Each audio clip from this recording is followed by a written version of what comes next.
اللهم صل على سيدنا محمد وعلى آل سيدنا محمد كما صليت على إبراهيم وعلى آل إبراهيم في العالمين إنك حميد مجيد۔ اور جس کی آخرت کی نیت ہو کہ میری آخرت بن جائے، رب راضی ہو جائے، حضور راضی ہو جائے، مجھے دین آ جائے، جمع لہ امرہ، اللہ اس کے معاملات کو اکٹھا کر دیتے ہیں، وجعل غناہ فی قلبہ، اس کے دل کو غنی کر دیتے ہیں، واتت الدنیا وہی راغبۃ، اور دنیا ایسی آتی ہے کہ سر نواڑ کے اس کے دروازے پہ آتی ہے۔ اسی طرح جیسے کہ ایک واقعہ آتا ہے کہ حضرت مولانا قاسم نانوتوی رحمۃ اللہ علیہ جو دارالعلوم دیوبند کے بانیوں میں تھے، ان کے بعد ان کا ایک عقیدت مند یا مرید یا اللہ عالم کوئی آیا، اس زمانے میں اس نے ایک تھیلی میں سونے کی گنیاں، پہلے اشرفیاں ہوتی تھی، میں نے بھی دیکھی تھی جب ہم پڑھتے تھے نا یہاں مدرسے میں، تو اس وقت یہ صفا مروا جو ہے نا ایک بازار ہوتی تھی، اسی میں لوگ سودا بھی لیتے رہتے تھے، صفا بھی دوڑتے رہتے، اور اسی میں بڑے بڑے منی چینجرز کی اور صرافوں کی دکانیں ہوتی تھیں، اور وہاں ہر قسم کے درہم، دینار اور اشرفیاں اور سونے کو ڈھیر لگے ہوئے ہوتے۔ تو بہرحال اس نے کچھ اشرفیاں جو تھیلی میں بندھی ہوئی حضرت کو پیش کی۔ حضرت نے فرمایا بھی کیا ہے؟ انہوں نے کہا حضرت یہ کہ سونے کی گنیاں ہیں، میں نے آپ کے لیے لایا ہوں۔ آپ نے فرمایا بھائی مجھے تو ضرورت نہیں ہے۔ انہوں نے کہا حضرت بھائی مہربانی کی بات یہ ہے کہ ضرورت ہوتی تو میں رکھ لیتا، لیکن مجھے ضرورت نہیں۔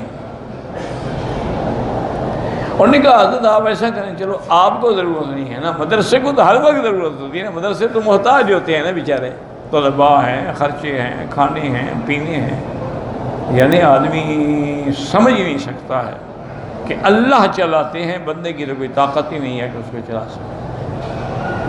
اب ہمارا جو مدرسہ ہے وہ دیہات میں ہے، کوئی شہر میں نہیں ہے، گاؤں میں ہے، 200-250 طالب ہوں گے میرے خیال میں جو مستقل قیام کرتے ہیں، 15-20 مدرس ہیں۔ اب آپ حیران ہوں گے کہ جو ابتدا میں ہم سال کا بجٹ 10 لاکھ تھا، اب وہ 40 لاکھ سے بھی گزر گیا۔ بجلی مہنگی، ہر چیز مہنگی، گیس مہنگی، کھانا مہنگا، سودے مہنگے، چیزیں مہنگی۔ تو اب یہ کوئی امیر آدمی تو خیر الگ بات ہے، اللہ توفیق دے، ورنہ ہم جیسے ملنگ آدمی تو نہیں چلا سکتی۔ اللہ کا کام ہے، بس چل رہا ہے، خدا جانے کیسے چلتا ہے، ہمیں پتہ بھی نہیں ہوتا۔ تو اس لیے ہمیشہ یاد رکھیں کہ یہ ساری چیز جو ہے اصل میں، تو حضرت نے فرمایا کہ بھائی مدرسے میں آپ بھی تو جا کے دے سکتے ہیں نا، یہ تو نہیں کہ میں جا کے جمع کراؤں۔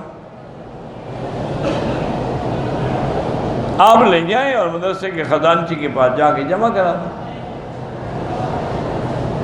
انہوں نے کہا اچھا جی ٹھیک ہے حضرت۔ اذان ہو گئی، نماز کا وقت ہوا، مسجد میں تشریف لے گیا، وہ بھی ساتھ گیا۔ جب حضرت آگے چلے گئے تو اس نے یہ کیا کہ آپ کے جوتے بھی ٹھیک کیے، یعنی الٹے کر کے رکھے کہ نکلنے میں پہننے میں تکلیف نہ ہو، اور وہ گینیاں جو تھی نا وہ جوتے کے اندر رکھ، اور نماز کے سلام پھیرنے کے بعد بھاگ گیا۔ اب حضرت نماز پڑھ کے، وظیفے پڑھ کے، اپنا جو کوئی معمولات تھے پورے کرنے کے بعد باہر آئے، تو سنت یہ ہے کہ جب جوتا پہنو تو اس کو پہلے ایسے ہلاؤ کہ اندر کوئی بچھو کوئی چیز تو نہیں چھپی ہوئی۔ تو حضرت نے بھی ہلایا تو وہ تو پیسے باہر پڑے سونے کے گینیاں۔ تو آپ کھڑے ہو گیا، فرمایا بھائی جو اس کے پیچھے بھاگتے ہیں یہ اور آگے بھاگتی ہے، اور جو اس سے بھاگتے ہیں یہ پاؤں میں آگے بڑھتی ہے۔ تو یہ دنیا کا انہوں نے کہا یہی فلسفہ ہے کہ جتنا اس کے پیچھے بھاگو گے یہ اور آگے بھاگے، اور جس دن تم نے غنا اختیار کر لیا نا کہ بس ٹھیک ہے جو اللہ نے لکھا ہے وہ ملے گا، نہ کم نہ زیادہ، تو پھر یہ خود بخود راغبۃ پاؤں آ کے پڑے گا۔ حضرت نے طلباء کو حکم دیا ملے جاؤ اور جا کے مدرسے میں جمع کرا دو، میں اس کو ہاتھ بھی نہیں لگا۔ اللہ والے تو اتنی احتیاط کرتے تھے کہ وہ پیسوں کو ہاتھ بھی نہیں لگاتے۔ اللہ اکبر، اللہ اکبر، اللہ اکبر۔ اسی طرح سابقہ روایات میں یعنی کتب اسرائیلیہ میں ایک روایت ہے، حدیث قدسی ہے کہ اللہ فرماتے ہیں کہ یا ابن آدم خلقتک لعبادتی فلا تلعب، میں نے تجھے اپنی عبادت کے لیے پیدا کیا ہے، تم کھیل کود میں وقت نہ گزارو۔